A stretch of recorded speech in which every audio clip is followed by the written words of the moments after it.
I do not expect that we're gonna bargain with security topics, because it's in our common, in our mutual interest to exchange information if it's necessary, because it concerns the two of us vitally. It's going to be about trade and the common market, and those are the things where the beef is. What's your view about the sequencing of this? Can there be no real discussion about the wider relationship until it's been settled the UK will make a contribution on the budget? Well, I have a bit different approach, because at the beginning we said there will be no negotiations before Article 50 hasn't been pulled. So this happened yesterday. But of course then the experts will go into negotiations. One thing is clear, the new contract or deal will only be signed if everything has been negotiated. So you cannot take bits and pieces apart and close them and go on further on other topics. So the whole deal will be visible at the very end. But there's nothing I think we should not speak of openly and address directly. How important is it in that context that the UK pay its bill? I mean, people have talked about up to 60 billion euros in contributions up to 2020. Well, of course, as long as the UK is a member of the European Union, pacta sunt servanda, as we said, so you have to meet the contracts.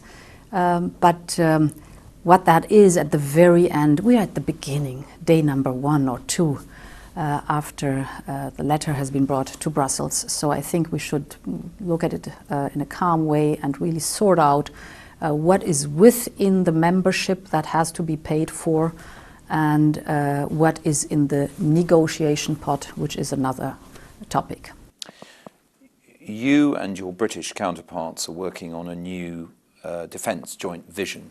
I mean, what does that mean? What can we expect from that? My colleague and friend Michael Fallon and me, we want to improve and strengthen the British-German military cooperation. That's why we're working on a joint vision, which is a bilateral thing for the futures, how we can improve the cooperation with the armed forces, the Air Force, the maritime forces, for example, exchange officers, go into training, have common capability developments or things like that. I mean, how important is it to get this European dimension of defence right at this particular time?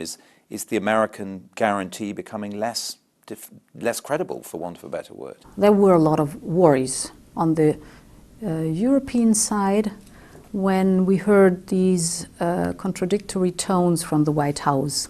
NATO's obsolete, NATO's great.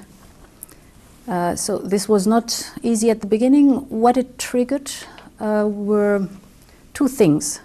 First of all, the question, can we rely on NATO? And I say today, firmly than ever, yes, we can. On the other hand, the contradictory statements from the White House also made once again clear to the Europeans that we have to get our own act together.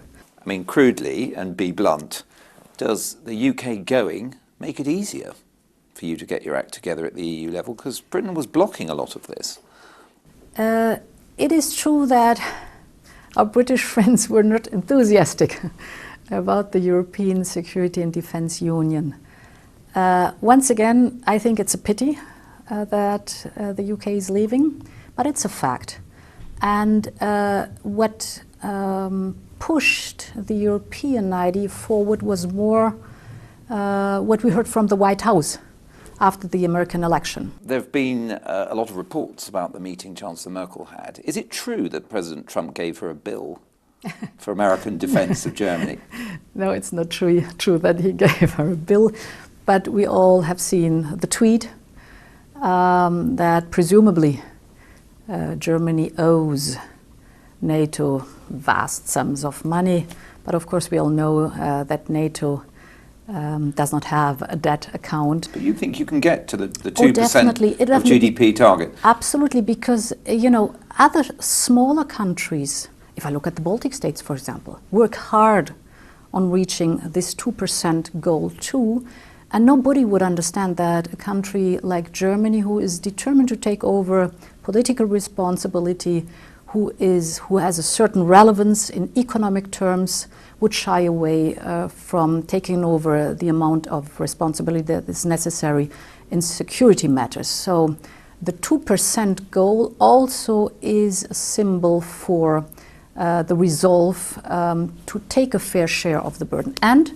we need it. What's at stake, do you think, if Le Pen looks like winning in France? I mean, EU, NATO, it's a big challenge. Oh, yes. I cannot imagine that Le Pen will win,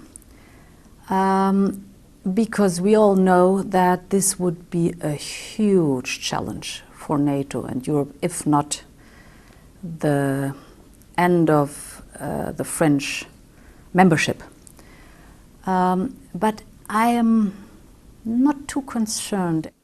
Just lastly, I wanted to ask you about Chancellor Merkel. I mean, you're one of the very few ministers who's been in there right since the beginning with her, shoulder to shoulder. Did you ever think, for example, during the refugee crisis, I don't think she's going to make it, this is too big? During the refugee crisis, I never doubted that she's going to make it, because I was, as you said, working very close with her. The problem was that within a few weeks, we had to give a very complex answer how to end this influx of refugees. And when you start to tell an answer that begins in Syria and Iraq and goes via Turkey up to Germany and the local community, people go like, please, give us a quick answer, but don't tell us this long story. Well, it is different now after 2 years. So this long story now has been learned, understood, and therefore the confidence and the trust is rising again that the Chancellor Merkel is leading us safely through those very difficult times. Thank you very much, Minister.